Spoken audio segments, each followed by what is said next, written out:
po sa inyong lahat. Keep it here in the next hour as we bring you the day's latest stories. I'm Denise. And I'm Lourd, Veyra, and just like that, we're welcoming another week.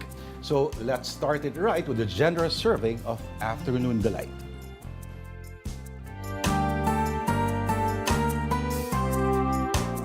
It is Monday, a brand new week. Katulad ng sabi mo, Lourd, September 23 na ngayon. At akalain mo yun, isang linggo na lang. I like your color, partner. Thank you. Medyo match parang naman kulay tayo. lupa. Grabe, Sorry. Grabe siya. Earth tones. Okay. Earth tones. Paano ba tatagalogin yun? Tama. Hindi naman. Maganda. Kung pinulot sa'yo. Actually, lahat ng mga nakulay na ilagay sa'yo, swak pa rin. Yan. Nice save. Yes, Okay. nice save.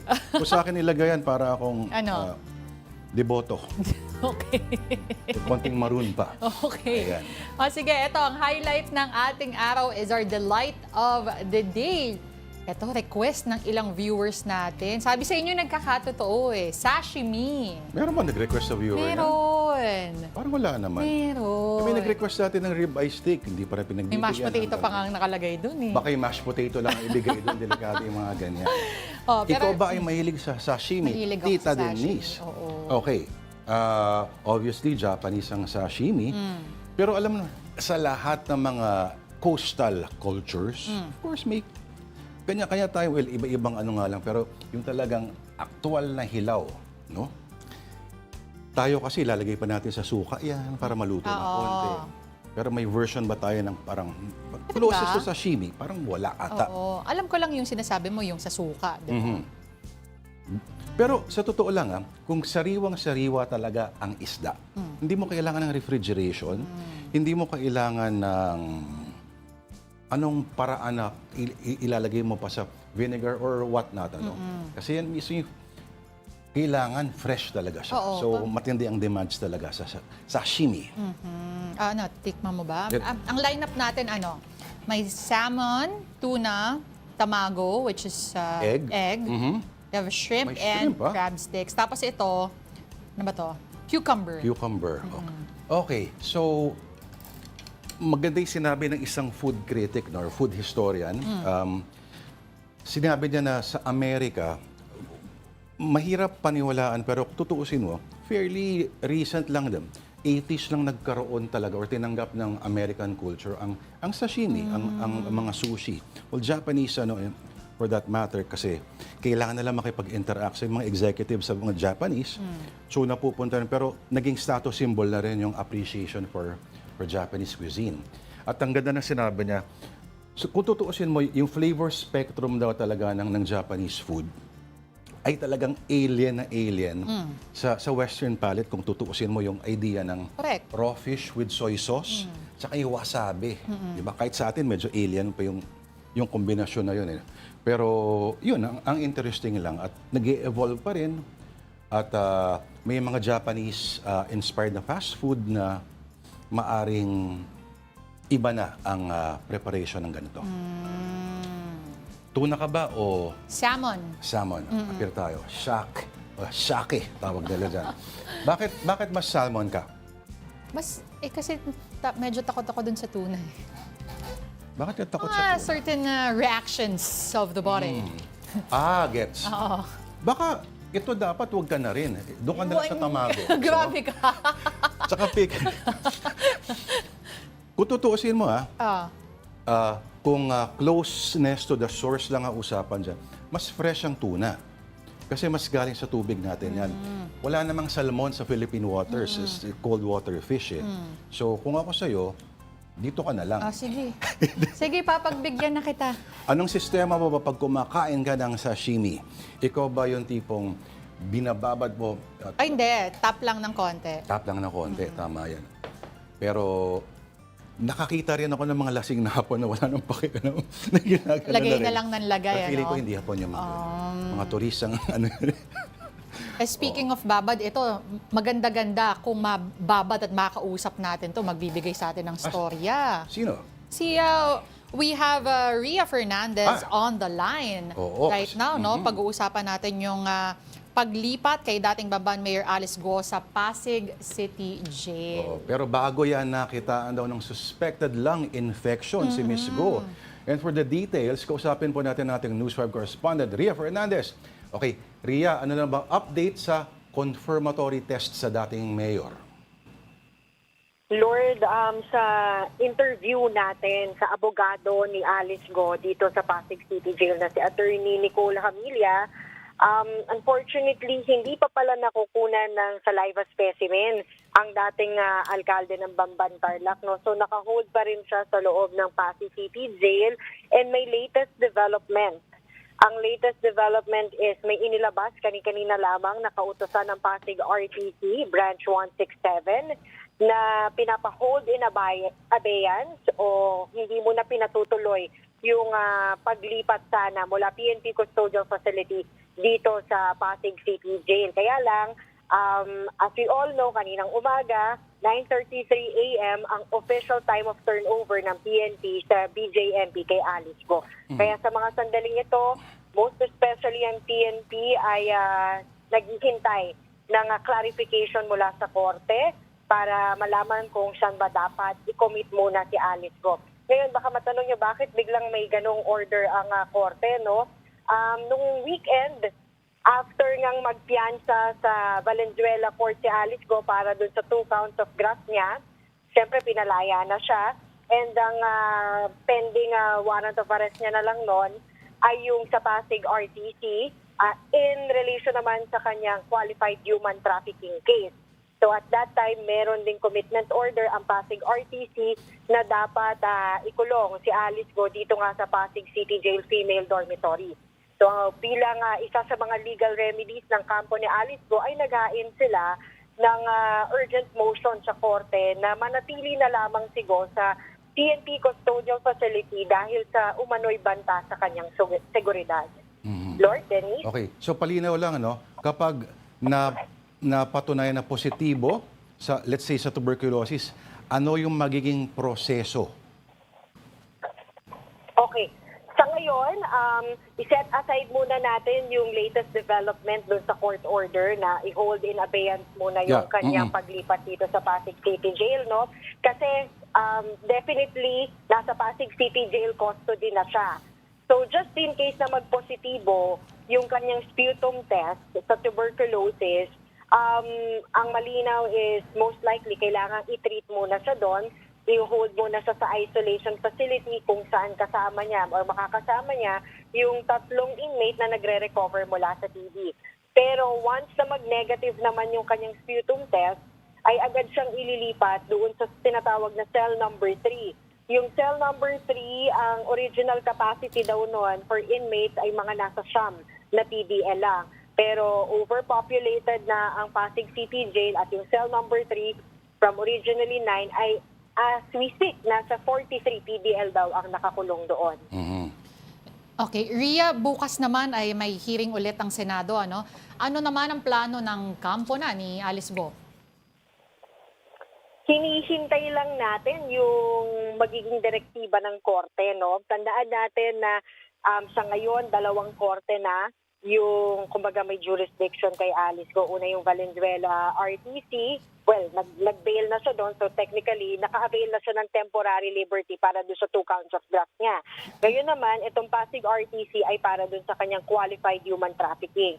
So yung BJMP, hinihintay nila kung anong magiging desisyon ng korte doon sa request ng Senado na makadalo muli sa pagdinig. So whatever the decision of the court, susundin naman daw nila. At totoo ba na isa daw doon sa mga posibleng mga kasama ni Alice GUO ay kasama rin doon sa kay Pastor Kibuloy? Isa sa mga accused, no? Yes. Well, ang malinaw is dito rin sa Pasig City Jail nakapiit 'yon. Pero hindi tayo nakakuha ng impormasyon mula sa tagapagsalita ng BJMP kung sa cell number 3 rin siya nakapiit, no? Walang ganung mention kanina, no?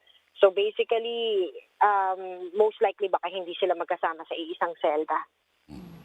Okay. And siguro, few minutes ago, kakapresent lang ng NBI, no? Ng iba pang mga supposedly co-accused ni Alice GUO at nag-surrender daw at nagkaroon ng presentasyon ng ang NBI. Ito nga, mamaya may mga pag-usapan natin yan, ibabalita natin yan. Pero anyway, Okay, paulit-ulit, Ria, kailan bang susunod na arraignment at pre-trial daw sa iba't ibang korte? Okay, para dito sa Pasig RTC, ang itinakdang petsa para sa arraignment at pre-trial ay sa Biyernes na, September 27.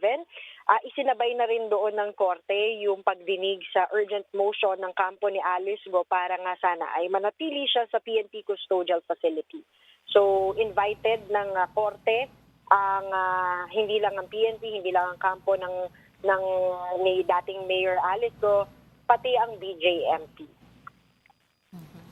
Ria, again, ano ulit yung information na meron tayo sa 7 co-accused ulit ni Alice GUO sa trafficking case na sumuko sa NBI? Saan sila dadalhin? So far, ako personally, wala akong information pa doon, no? Kasi nakatutok tayo dito sa paglipat kay Alice GUO sa Pasig City Jail in accordance or in fulfillment nung kanyang, or in compliance dun sa commitment order nga ng Pasig City Jail sa kanya. Ay, ng Pasig City Court.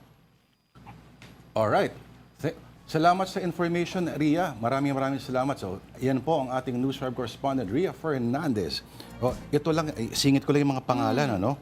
At least sa latest report, ano? Si Zun Yuan President Jamie Lynn Santos Cruz.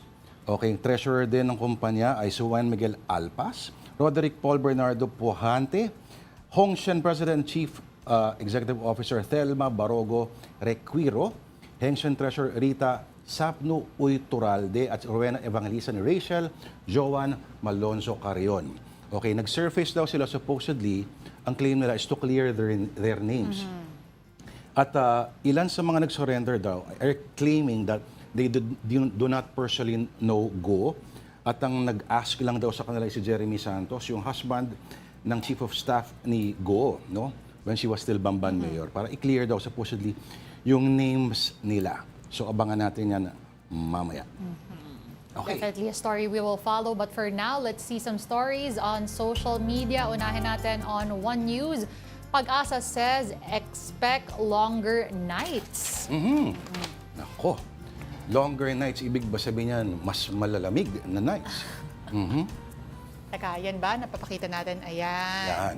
Oo. Okay, supposedly dahil yung nag-tilt na naman ang Earth, so supposedly, ang dating sa atin mas mahahaba talaga. Mas madaling dumilim ang ano bang sunrise ng gantong oras? 5:45. Tapos sets at 5:53.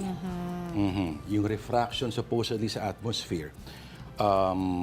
Pero ngayon, yung sunset, pag nando ka sa Maynila, nakita mo na ba?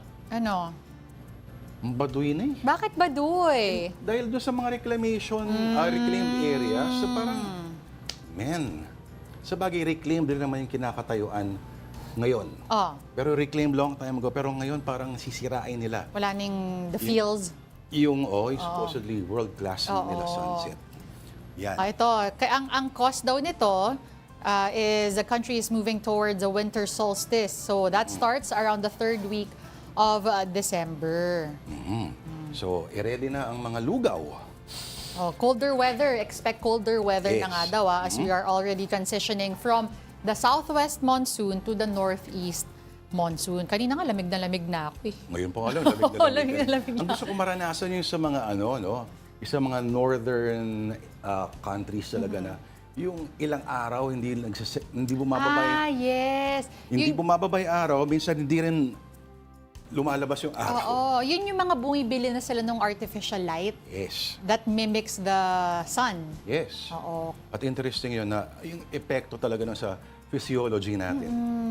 Tsaka yung mental health talaga pinag-uusapan yan. Kailangan daw pala talaga yung sinag, yung init coming from the sun. May technique pala tungkol dyan. At may kinalaman din yan more or less doon sa nakukuha nating lethargy kapag sumasakay tayo at nagkakaroon tayo ng jet lag. At may iniilawang kang bahagi ng iyong katawan pero hindi ko pwedeng sabihin on national TV. Ito na lang. I-google yun na lang yun. Sige. Yan ang isusunod nating i-google at i-search. Pero ito, pag-usapan naman natin on Facebook, a teacher calls out the reinvention of the Muslim delicacy chicken pastil. Yes. Na-feature na natin dati dito yan, partner. Correct. At ito isang rice dish. Pero kasi may isang restaurant daw sa Maynila na ang ginawa ay ni-reinvent yan pero ang ginamit ay pork. Oo. Which goes against, what they practice Yes. as Muslims. Chicken kasi dapat talaga. Oo. Pastil, ano? Pastil pala. Ang nakalagay pa nga sa... Pero dito kasi, may makikita ka na ang picture nakasulat, spicy hamonado chicken pastil. Pero meron ding spicy pork hamonado chunks. So, doon ata, yun ang hindi ikinatuwa nung nag-post. At ang issue naman kasi niya, kung hindi talaga mapipigilan, huwag tawagin daw na pastil. Oo. Kasi yung fundamental niyan, medyo hindi lang ito simpleng cultural appropriation, kundi pagtalikwas doon sa essence ng kultura nila. At mas haram nga itong pork. At di lang yun. Pag sa mga, kunyari, hindi mapigilan wag naman kaya mag-serve ng ganyang kalaking hiwa naman. Di ba? Paki-chop-chop ng konti. Oo, wala dangaling ganyan. Oo. Konting naman. Finesse. Konting finesse. Parang mga Anyway, naintindihan natin ang pinanggagalingan na nag-post dito. At mukhang teacher siya sa UP, no? Sa subject code pa lamang, So, ayun. Paglabag ito, sinasabi sa turo ng Islamic faith. Ayan. Kung gusto niyo makatikim ng authentic na pastil, magpunta po kayo sa Quiapo, sa Maynila. Marami po ang nag-serve doon. At sana naman, mapaisip kung sino man ang gumawa nito na kung hindi mapigilan talaga na i-co-opt, huwag tawaging pastil siguro. Oo. Yun na lang. Actually, yun din naman yung sinabi nung nag-post. Yung presentation ng pagkain, gaya daw sa binalot, wala naman daw nga problema. It's just really the factor of the pork and it's still being called pastil. Correct. All right, we move on to our next story on the Philippine Star via One News. Starting January 2025, PhilHealth will be covering fees for crutches, walkers, wheelchairs, and prescription glasses, according to Congressman Erwin Tulfo. Magandang balita yan para sa ating mga kababayan. Saan na ba ako? Ayan. Kasi talaga minsan luging-lugi ka pag inisip mo sa PhilHealth, yung ang tagal-tagal mong naghuhulog, tapos malalaman mo yung karamdaman mo hindi pala covered, at ito lang pala yung matatanggap mo, yung babayaran nila. Kaya maraming naiinis. Oo. Ito, basahin natin yung ilang komento ng ating mga netizens. Sabi dito ni Raim Onaskel, pera din naman ng mga Pilipino yan, kaya dapat lang, sabi. Dapat lang, kasi ang pinaka-nakakainis sa lahat, yung ibabalik pa ng PhilHealth sa kaban ng gobyerno at proud na proud pa sila na, we have excess funds. Diba? Ito, sabi naman ni Wilbert Alberto, ang laki ng unused funds ng PhilHealth, kaya dapat ipamigay sa tao ang tunay na benepisyo. Correct. Kailangan lang ng tunay na malasakit. Correct.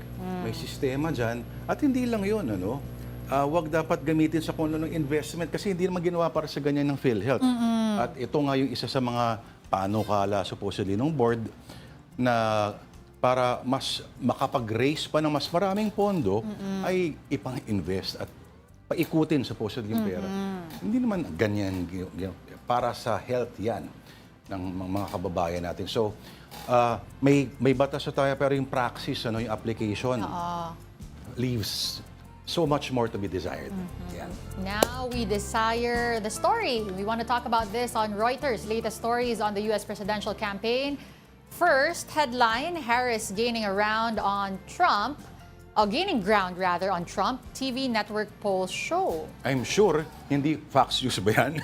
Hindi Fox News. Hindi. Oo. Ano bang naglabas nito? NBC nga ba? Sa Reuters nga nakasulat, But this was after... CBS News poll. CBS. This was after the first and apparently looking like the only debate that Harris and Trump will have before the elections. Oo.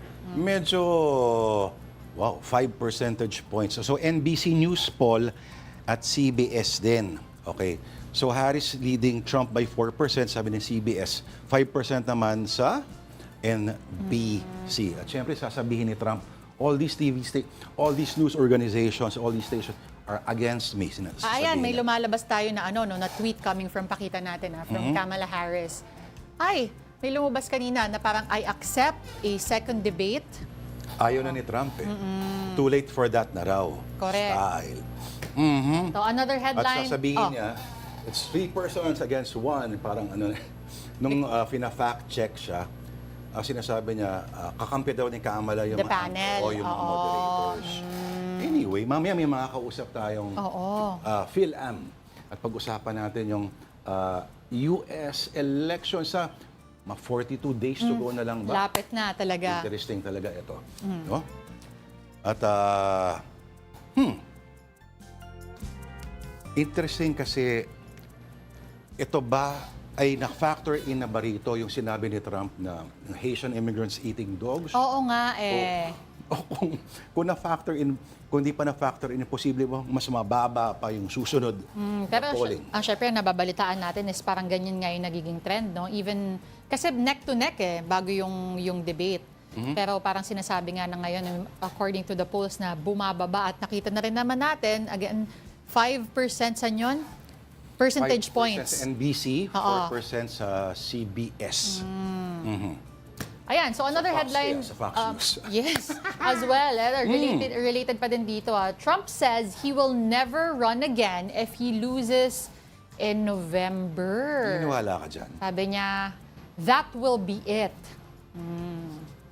So last niya na daw yon, if ever. Now finally, still on Reuters, Donald Trump says, Jews will be partly to blame if he loses the election. Okay. Ang ganda, no? Ino-offend niya lahat ng possible na mga... Ng mga grupo, ano? Lahat. So, yung mga Haitian immigrants, yung mga Latinos, of course, sinabi niya dati, they're bringing in crime, they're bringing in rapists. At sino pa ba? Okay, so, Jews... Ito mismo yung sinabi ni Trump. If I don't win this election and the Jewish people would really have a lot to do with it, if that happens, because if 40%, I mean 60% of the people are voting for the enemy, Israel, in my opinion, will cease to exist within 2 years. Hanip, Kasi proud siya na he's an ally of Netanyahu. At dahil sa kanya, yung US Embassy ay nirelocate sa Jerusalem na mismo. Point of pride niya yun. At alam mo, sino pang isang gustong manalo si Trump? Ang Russia. Pero anyway, pero medyo delikado to kung, well, in theory, ang mga Jewish demographic naman usually tended to vote Democrat, liberal. Yes, At pero sinasabi naman ni Trump, ang son-in-law niya, si Jared Kushner daw, is Jewish.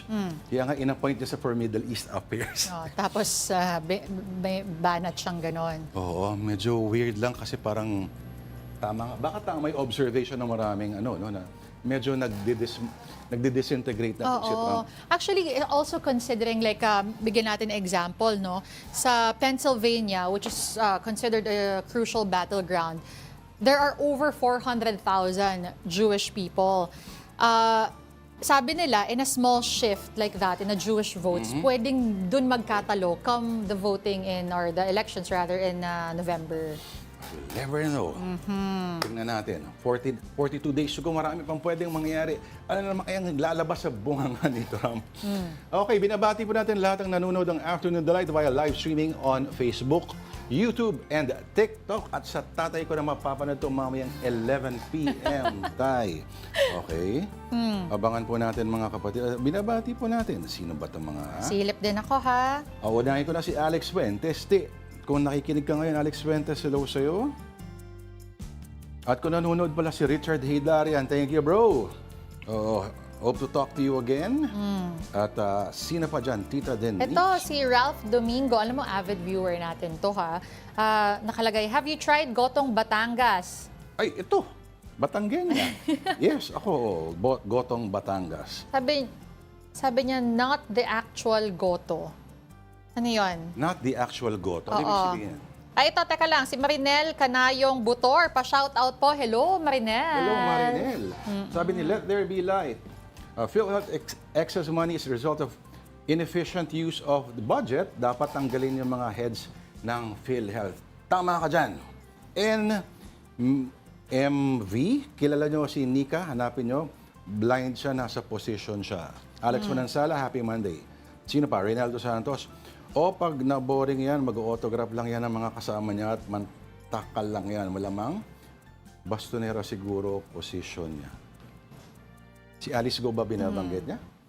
O si Mike Policarpio, ang kaibigan po natin, watching from Canada. Oo. Sa Canada, si Tito Mike Policarpio, ikaw ba'y nagbabakasyon lang dyan, Tito Mike? Or for good ka na ba dyan? Ito ay ang kaibigan natin from the Population Commission of the Philippines, POPCOM. Ayan. So kung may mga kailangan ka mga... Tutuloy mo ba? mga datos na may kinalaman sa reproductive health, etc., etc., or population, etc., etc., si Tito Mike Policarpio, binabati ka namin. Hello. Ano ka nakalusod dyan, Mike? Medyo naghihigpit ng mga immigrants dyan, ha? Okay, time out muna. Marami pa ang kwento sa inyo. Magbabalik po ang Afternoon Delight.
Alright, nagbabalik po ang Afternoon Delight dito po sa One News. Lourd de Veyra po, ang inyong lingkod. At ako naman po si Denise. Thanks for staying with us. Now, here's a quick rundown of some stories on One News. Dismissed Banban Tarlac Mayor Alice GUO has been transferred to the Pasig City Jail female dormitory.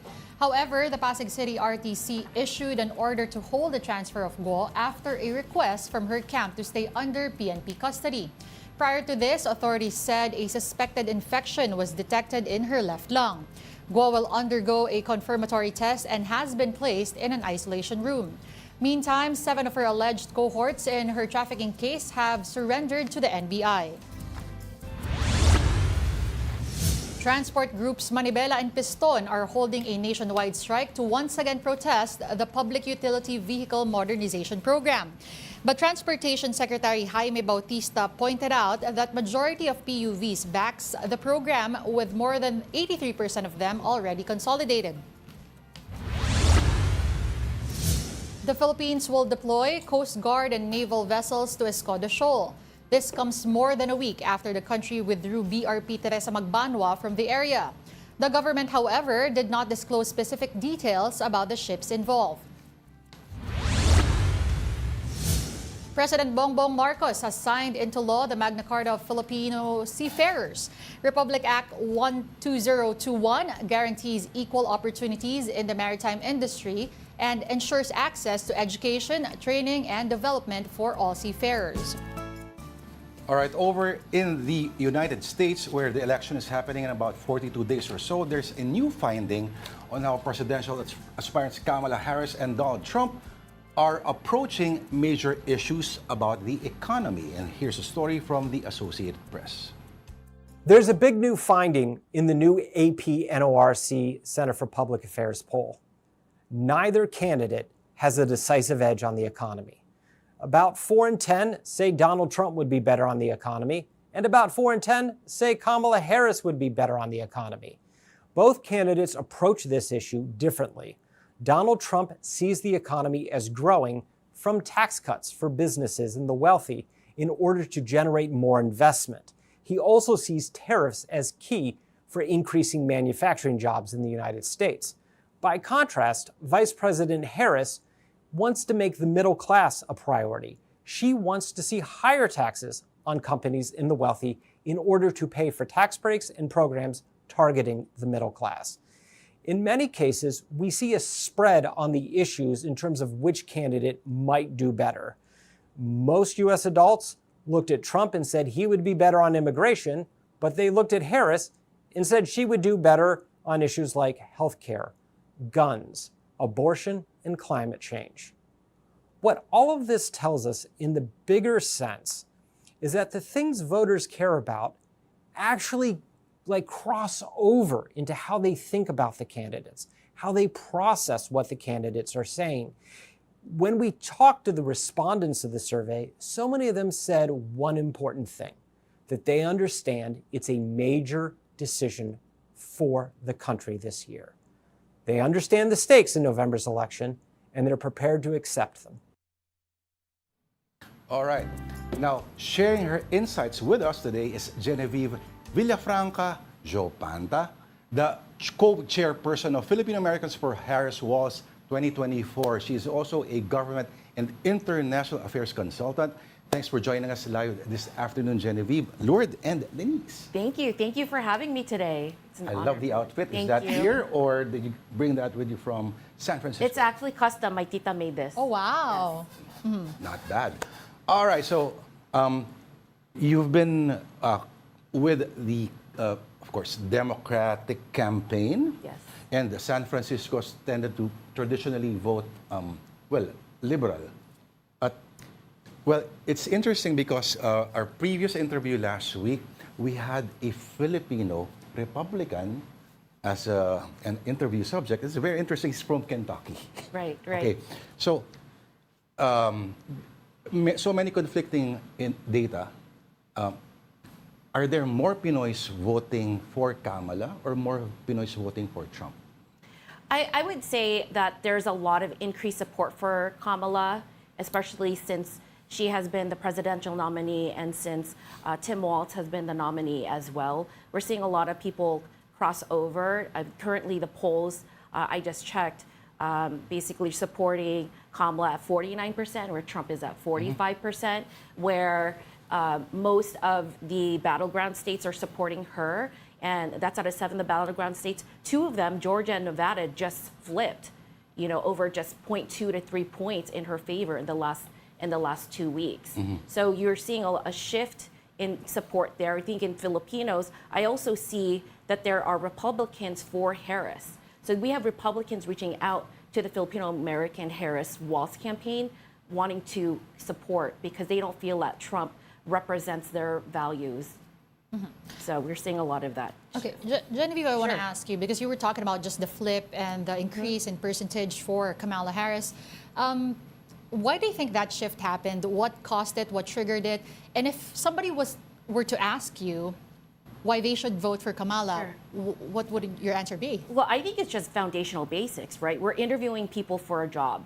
So if you were to sit there and you're hiring people for a job and you tell them this is the job description, and then you have a candidate that says, you know, this is my background, my history, I've done this, this, and this. Should you choose me, I'm going to do, you know, accomplish these things for you and basically expand your mission. And then you have another candidate that basically says, oh, you know, all of those other candidates that you interviewed, I'm just better than them. You know, they say, well, what are your qualifications? Well, all my friends and, you know, people around me, they say I'm the best. So you have someone that actually has done the job and actually have a plan. And then you have somebody who's just using, you know, I don't know, you're not being interviewed for a circus. You're being interviewed for the job. One of the greatest jobs in not just the country, but the whole universe. The universe globally looked to the United States as, you know, the top, you know, country to lean on. So that in my opinion, that's the difference. I just want to touch on that because Kamala, during the debate, she had all these plans laid out. Sure. And then when Trump was asked for it or asked about it, he Right. said he has a concept of a plan because he's not president yet. What's your take on that? Well, he is not president yet, but he has been president before, and he knows he's been running for president for a long time. So why does he not have a plan yet, right? If you know that you're going to be running or you're going to be applying for the job for 4 years or 8 years and you've done the job, why don't you have plans? That's just, again, foundational basics, not even on a presidential level. Is this a fun thing to talk about politics over, let's say, you know, Noche Buena, Yes. Traditional Filipino gatherings? Yes. When politics comes up as a subject, how divisive is this? Or is it like a drinking game? I think it depends on the families, right? I'm very lucky to be part of a family that share the same values as I. It wasn't always like that. My parents actually were Republicans when they first immigrated to the Philippines, but I think that's because out of comfort or out of familiarity. So the people that they were surrounded by were Republicans. Yeah. And it wasn't until it came to policies or issues where they needed help and they saw that the Democrats, you know, who represent them, you know, actually help resolve their issues, and they started to see that their values are in line with theirs, then they went ahead and switched over. So I think that, you know, I'm lucky in that sense. We actually make it a discussion. We actually make it like a party and make it fun when it comes to elections. I do a voter guide. You know, my friends and family will reach out to me like, hey, where's your voter guide? We have ballot filling out parties because we need to educate ourselves of what we're actually making decisions for. It's not just a one issue, you know, topic or, you know, a candidate. There's not one candidate is going to check off all the boxes, but which candidate best represents you for everything, right? Not just one issue. And I think that's the difference here. Can you give me an insight into the typical psychology? Well, if we, at least just attempt the psychology of a Filipino Republican. Let's say when Trump says, Haitian immigrants are eating dogs. Well, the Azucena lovers in us are triggered. You know? We can feel attacked, but you can easily replace Haitian with all possible immigrants categories. So, what's with? I can understand older Filipinos going Republican because of certain conservative traditional values, but younger Pinoy Republicans. I'm not quite sure. What I observe is Trump supporters will just be Trump supporters, if that makes sense. They're very loyal to him. And so even my observation after the last debate, I was looking at social media posts and online boards, and people think he did amazing.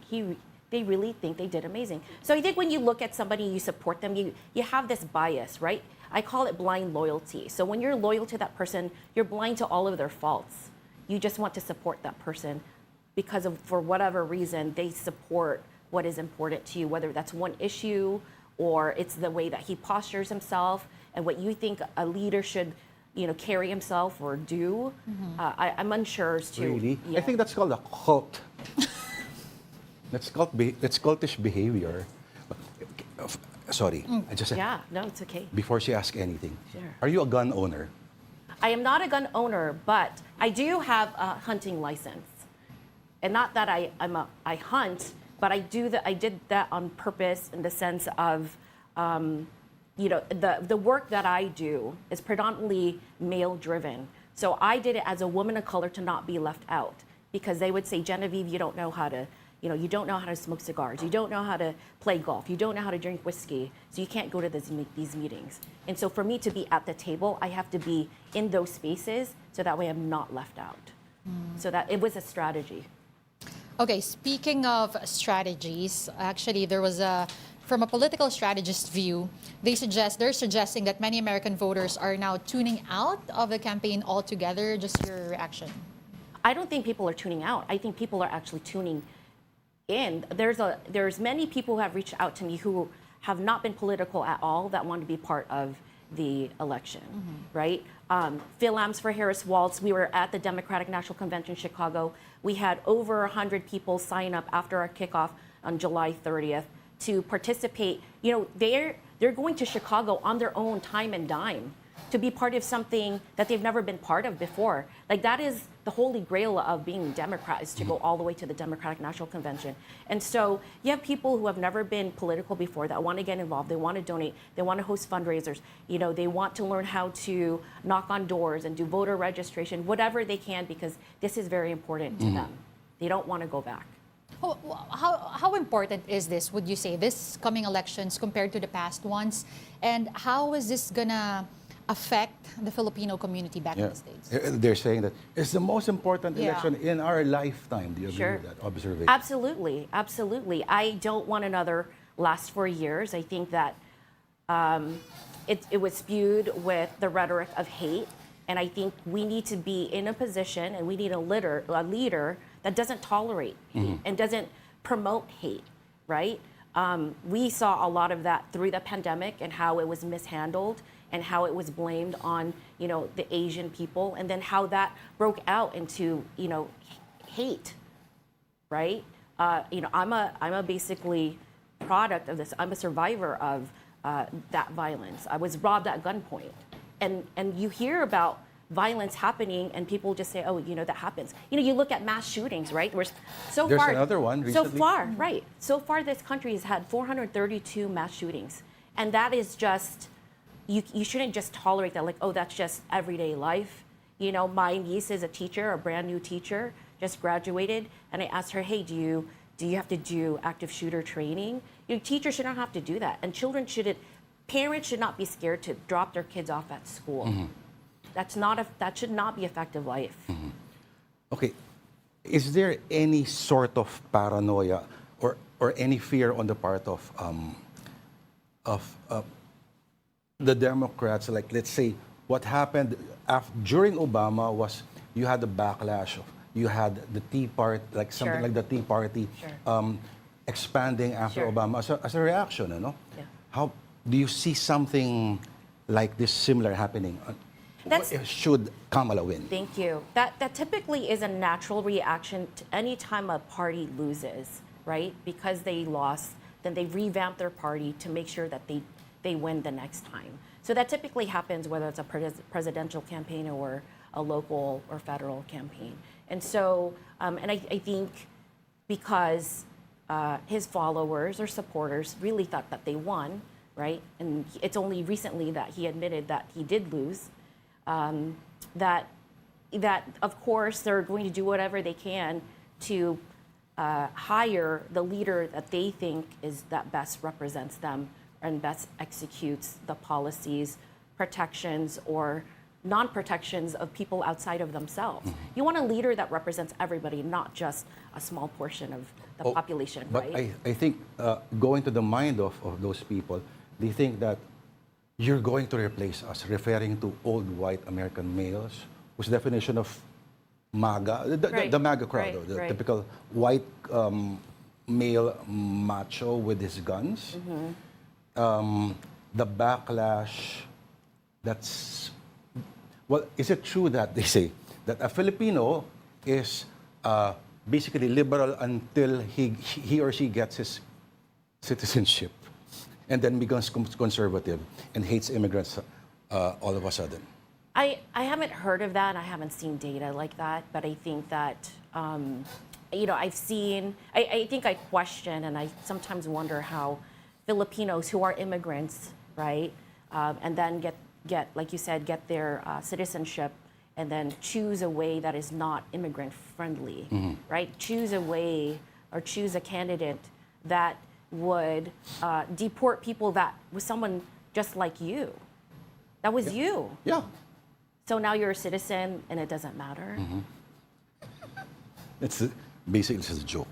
Okay. So tell us about your work as a government and international affairs consultant and your work for nonprofit organizations and the Filipino Young Leaders Program, which you are head of. Thank you, thank you. I did want to mention, part of the work that I do is in response to what the current administration in the United States has done in terms of pumping $500 million to the Philippines through the CHIPS Act, basically expanding the semiconductor industry here.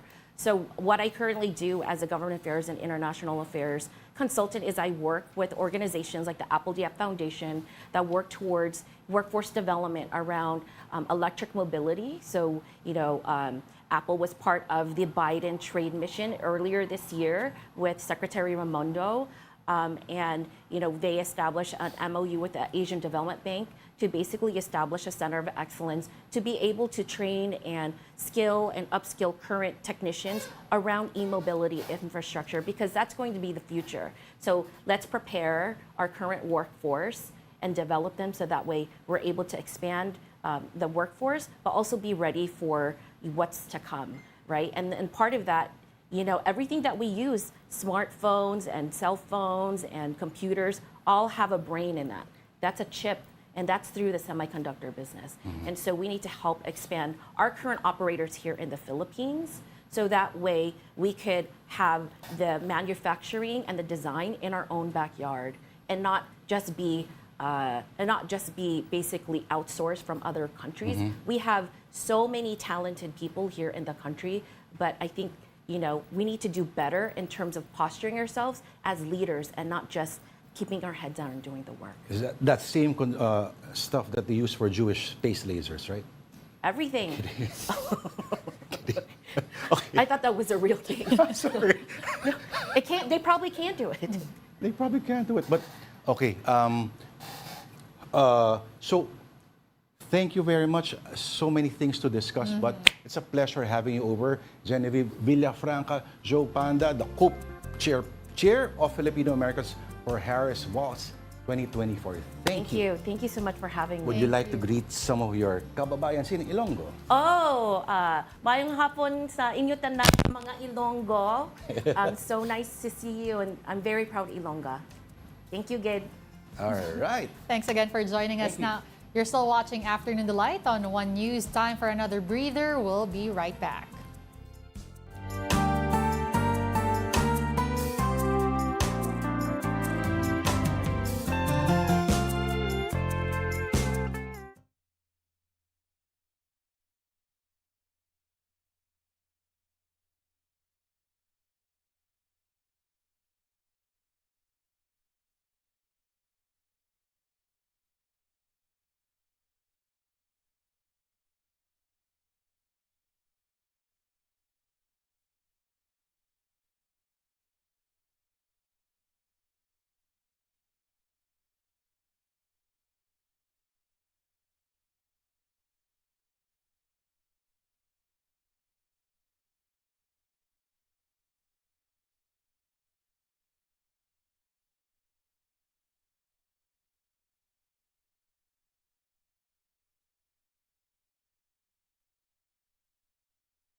we're back. You're watching Afternoon Delight. Ako po si Denise. At ako naman po si Lourd de Veyra. Mundo naman tayo ng sports. Tuloy-tuloy ang bakbakan sa UAAP Season 87 Men's Basketball.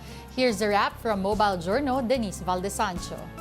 Nagiging totoo na ang katagang bilog ang bola sa UAAP Season 87. Painit na rin kasi ng painit ang mga eksena sa basketball tournament. Padrigao de Hezi, the drive, step back, money! Unang natunghayan yan sa redemption match ng UST Growling Tigers laban sa NU Bulldogs. Mapapag-go Azteca talaga dahil mula sa pagkatalo kontra Adamson Soaring Falcons, nakabawi ang Growling Tigers last Saturday at the Big Dome para makuha ang ikatlo nilang panalo sa unang round ng eliminations. Sa last quarter, tied ang dalawang teams with a minute left nang tumira si Fortsky Padrigao sa 29-second mark. Padrigao de Hezi, the drive, step back, money! Sinubukan ng Bulldogs na ibalik ang tabla pero naiuwi pa rin ng UST ang panalo. Ang final score, 67-64. Player of the game ang isa sa mga seniors ng team na si Christian Manaytay with 14 points and 5 rebounds. And finally, after 3 straight defeats, nakapag-uwi na rin ng panalo ang Ateneo Blue Eagles. Espinosa with 9 to shoot. Gamber open again. Got it! Ito ay matapos nilang bawian ng Adamson Soaring Falcons 60-51. Naging pabor ang mga naunang quarter sa panig ng Ateneo. Ngunit bandang fourth quarter, bumaba sa 3 puntos ang lamang ng Katipunan squad. Sa huli, nanaig pa rin ang composure ng Blue Eagles at nakuha ang panalo. Isa sa mga nanguna ang player of the game na si Christian Porter, who finished with 8 points and 10 rebounds. Meanwhile, another squad from Katipunan claimed their victory. Of UP, pretty hyped with that play. And then the fast break to Torres. Hindi na kasi pinagbigyan ng UP Fighting Maroons ang FEU Tamaraws from start to finish, marking their 4th straight win, 69-58.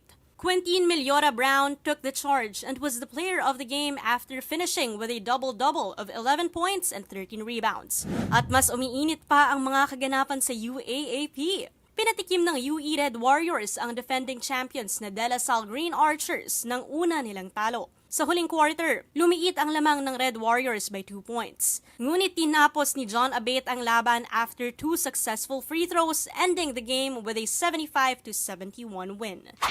Can he put the defending champs away? John Abate with a free throw of his life. Gets it! Siya rin ang player of the game after finishing with 20 points and 5 rebounds. Maghaharap naman ng DLSU kontra FEU at Adamson kontra NU this Wednesday, September 25 inside the Big Dome. Mobile Journal, Denise Valdesancho po, hatid ang mukha ng balita. We have the biggest crowds. Siyempre, hindi pwedeng mawala ito. Oras na para sa I Saw the Signs. Anong edition tayo ngayon, Tita D? We have the best crowds, the biggest crowds.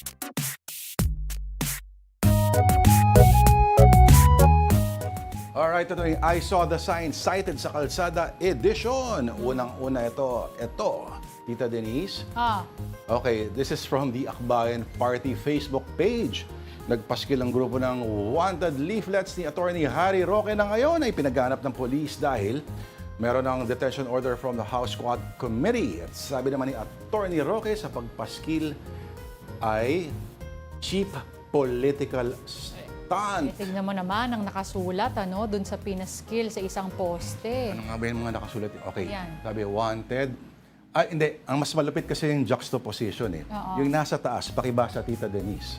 Ano ba yan? Ano yung nasa taas? Sip-sip, pozo negro. Malabanan. Malabanan. Pwede namang wanted tubero.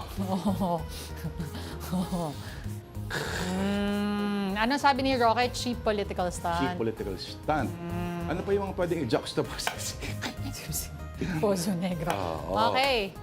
Alam ba, meron bang wanted candidates for supra barangay? Ito naman, social, umamin ka. Ikaw nagsulat nito, no? Actually, Ikaw nagsulat niyan. bawal umihi here. You know naman, it's so bawal. Oh, and just in case magdalawang isip ka, at least yan ang sagot sa'yo kagad. No? Actually, bawal umihi here. Oh, okay. Confirmed. Oh.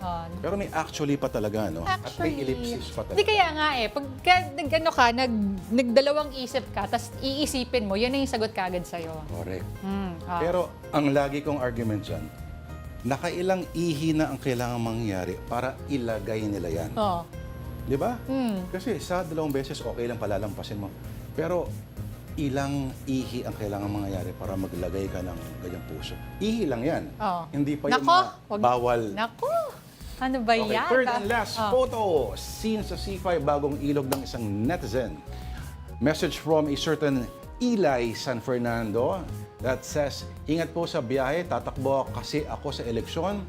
Wala kasing premature campaigning sa Pilipinas. Aba, statement. Sino kaya si Eli, no? Eli San Fernando? Kilala mo siya? Hindi. Umamin ka. Dinate ka ba dati niyan? Oh, hindi. Siguro kung dinate ako dati niyan, baka yung katulad sa EDSA na nakapaskil, yung pang-anniversary. Alam mo yun? Para siyang greeting ng anniversary pero parang may apology at the same time. Nako. Okay, if you've seen those kinds of signs, send them to us at afternoondelighton@gmail.com. Siguro siya may-ari ng space na yun kasi, di ba, nothing message yun eh. Diba? Ingat lang. Dapat continuation. Oo. Bawal umihid doon o dito, di ba? Actually, okay. Pero sabihin na natin, ibang ano rin, hindi lang ihik, di ba? Alright. Namang ganun. Pero ito nga, that will do it for us this Monday, September 23rd. Bago pa mapunta sa ibang usapan, thank you for watching Afternoon Delight. I'm Denise Tang. Join us again tomorrow, 2 p.m. Ako po si Lourd de Veyra, Reynaldo Santos, at kay Francis Pascual, Alex Manansala. At sa lahat po na nanonood ngayon, mabuhay po kayo. Have a delightful afternoon.